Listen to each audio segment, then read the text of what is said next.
বাংলাদেশের ইতিহাসে শেখ হাসিনা একমাত্র সরকার প্রধান যিনি মৃত্যুদণ্ডে দণ্ডিত হলেন।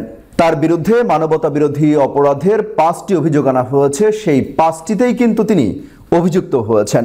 আন্তর্জাতিক অপরাধ ট্রাইব্যুনাল তার মৃত্যুদণ্ড ঘোষণা করেছেন। কিন্তু এরই মধ্যে আমরা যেটা বলছিলাম যে 5টি অভিযোগ আনা হয়েছে, তার মধ্যে সবগুলোতেই কিন্তু তাকে অভিযুক্ত করা হয়েছে এবং অভিযোগ প্রমাণিত হয়েছে। এর মধ্যে 1 নম্বরে যেটা ছিল যে উস্কানিমূলক বক্তব্য দেওয়া হয়েছিল। তিনি কিন্তু আদালত যেটা বলছে যে 2024 সালের 14ই জুলাই তিনি বলেছিলেন, প্রথমবারের মতো বলেছিলেন যে রাজাকারের নাতিপুতি হিসেবে উল্লেখ করেছিলেন আন্দোলনকারীদের, সেই সাথে কিন্তু রাজাকারের বাচ্চা বলেও গালি দিয়েছিলেন।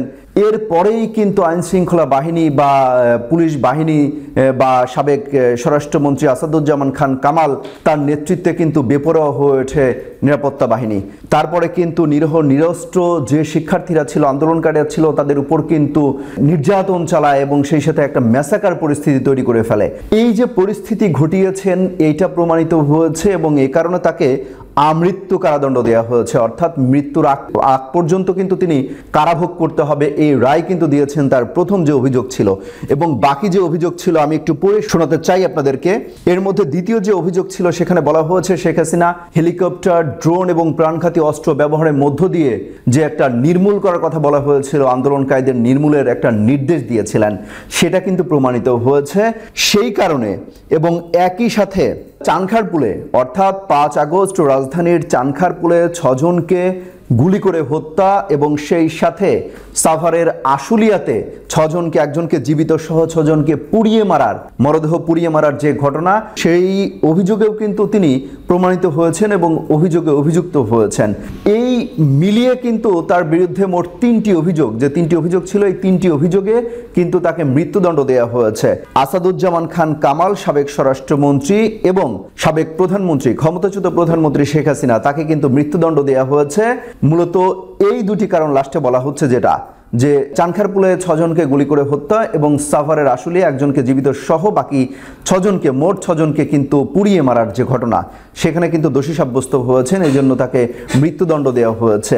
সেই সাথে আরেকজন অভিযুক্ত ছিলেন যে সাবেক পুলিশের মহাপরিদর্শক, যাকে বলছি চৌধুরী আব্দুল্লাল মামুন, তাকে কিন্তু 5 বছরের কারাদণ্ড দেওয়া হয়েছে। অর্থাৎ এই 5 বছরের যে কারাদণ্ড দেওয়া হয়েছে, সেখানে আদালত ব্যাখ্যা দিচ্ছেন যে বাকি 2 জনের মৃত্যুদণ্ড দেওয়া হলো এবং একজনকে 5 বছরের কারাদণ্ড দেওয়া হলো, এর পেছনে কাজ করেছে হচ্ছে তার রাজসাক্ষী হয়ে যাওয়াটা।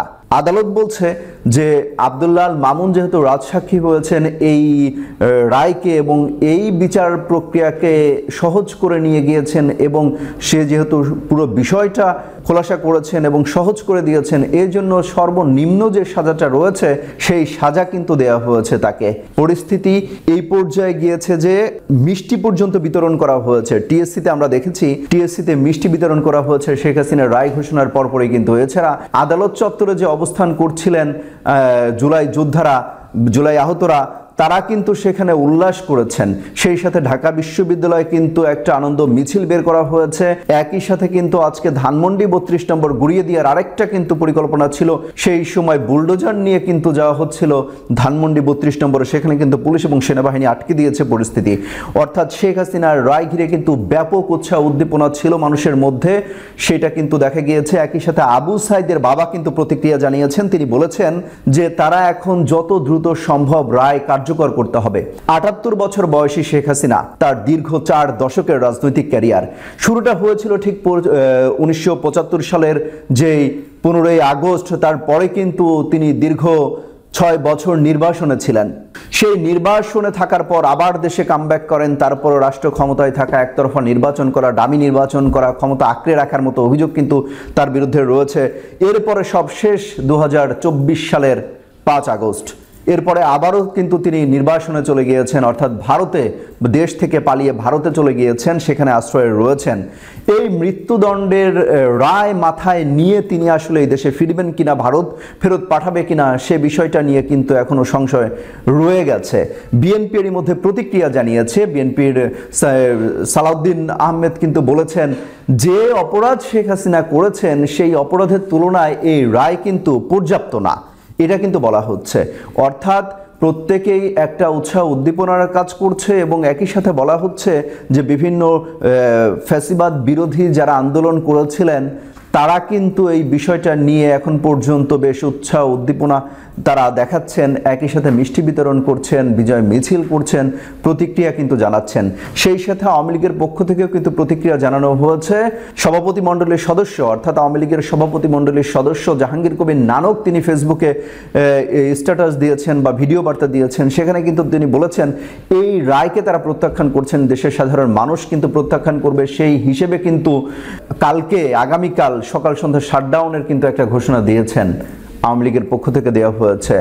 একই সাথে আওয়ামী লীগের যে শেখ হাসিনার যে আইনজীবী ছিলেন অর্থাৎ রাষ্ট্রপক্ষ যে আইনজীবী নিয়োগ করেছিলেন তিনি কিন্তু অনেকটা দুঃখ পেয়েছেন, এটা বলেছেন যে যেহেতু বিচার প্রক্রিয়া নাই, আদালত নাই, সেখানে রায় নিয়ে তারা সন্তুষ্টি নাই, এরকম কথাও কিন্তু বলেছেন।